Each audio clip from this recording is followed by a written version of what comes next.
युवा भीमसेना सामाजिक संघटनेच्या वतीने सोलापूर पूनम गेट या ठिकाणी गेल्या 3 दिवसापासून आंदोलन सुरू आहे। या आंदोलनाची प्रामुख्याने अशी मागणी आहे की सोलापूर महानगरपालिकेच्या हद्दीत गेल्या अनेक वर्षापासून अनेक दिवसापासून एक 15 कुटुंब सोलापूर महानगरपालिकेच्या जागेमध्ये राहत होतं।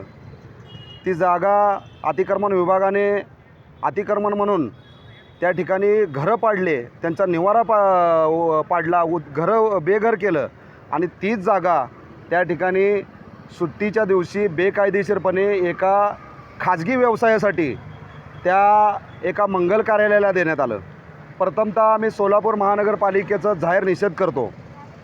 या भारत देशाला स्वातंत्र्य मिळून अनेक वर्ष झाले, परंतु आजही आम्हाला पाण्यासाठी घरासाठी संघर्ष करावा लागतो। दलित समाजाच्या उन्नतीसाठी अनेक उपाययोजना केल्या जातात असं म्हणतात शासन, परंतु या ठिकाणी आम्हाला जर निवाराच भेटत नसेल, आमचे लहान लहान छोटे छोटे मुलं आहेत, या ठिकाणी वयोवृद्ध लोक आहेत।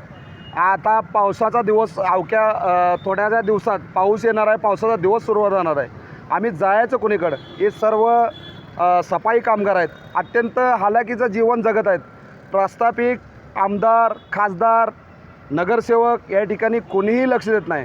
सोलापूर जिल्हाधिकारी, सोलापूर महानगरपालिका आयुक्त, महापौर, उपमहापौर यांना वारंवार आम्ही पत्रव्यवहार केला, वारंवार सांगतोय की तो ठराव त्यांनी मंजूर केलेला आहे, तो ठराव सुट्टीच्या दिवशी मंजूर केलेला आहे, तो ठराव चुकीचा आहे, तो ठराव तात्काळ रद्द करा, त्या ठरावाची चौकशी करा।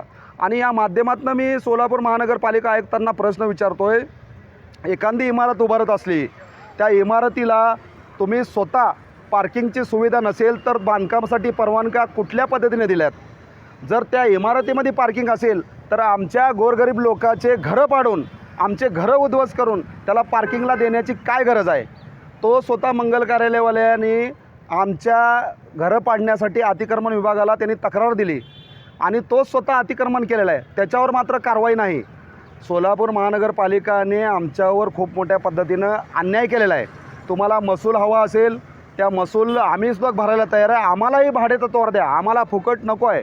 आज या माध्यमातून मी सामाजिक न्यायमंत्री असतील, मुख्यमंत्री असतील, उपमुख्यमंत्री असतील आणि सर्व समाज बांधवाला या ठिकाणी विनंती करतोय की आपण या ठिकाणी या लढाईमध्ये सामील व्हा। कारण गेल्या अनेक दिवसापासून अनेक हालाकीचं जीवन जगणारा आपलं मागासवर्गीय दलित समाज आज रस्त्यावर आलेला आहे आणि या लढ्यामध्ये आपण सामील होऊन या जे भ्रष्ट अधिकारी ज्यांनी संगनमत करून हे ठराव मंजूर केला, तो ठराव तात्काळ रद्द करण्यासाठी आपण एक लढा उभा केला पाहिजे। आणि या माध्यमातून सोलापूर महानगरपालिका आयुक्तांना मी इशारा देतोय, जर आमच्या या मागण्या मान्य झाल्या नाहीत, आम्हाला त्या ठिकाणी ते निवारासाठी जागा उपलब्ध करून दिली नाही, तर आम्ही या ठिकाणी आक्रमक भूमिका घेणार आहे। आणि ते आक्रमक भूमिका घेत असताना जर बरं वाईट काय झालं, या ठिकाणी सुव्यवस्था बिघडत असेल तर त्याचा जबाबदार आपण असाल। या ठिकाणी आमच्यावर झालेला अन्याय हे दूर करण्यासाठी आम्हाला विश्वरत्न महामानव डॉक्टर बाबासाहेब आंबेडकरांनी खरंच या देशामध्ये लोकशाहीच्या माध्यमातून जे आम्हाला आंदोलनाचा अधिकार दिला आहे, हा जर अधिकार नसला असता तर आम्हाला चिरडून टाकले असते हे सत्ताधारी लोक, हे पैसेवाले लोक।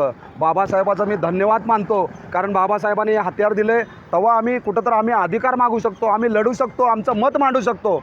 या ठिकाणी मी एवढं बोलतो आणि येणाऱ्या काळात जर आमच्या मागण्या मान्य होत नसेल तर आम्हाला उग्र पद्धतीचे आंदोलन या सोलापूर महानगरपालिका कार्यालयामध्ये करावं लागणार आहे आणि याचा जबाबदार सोलापूर महानगरपालिकेचे आयुक्त असतील।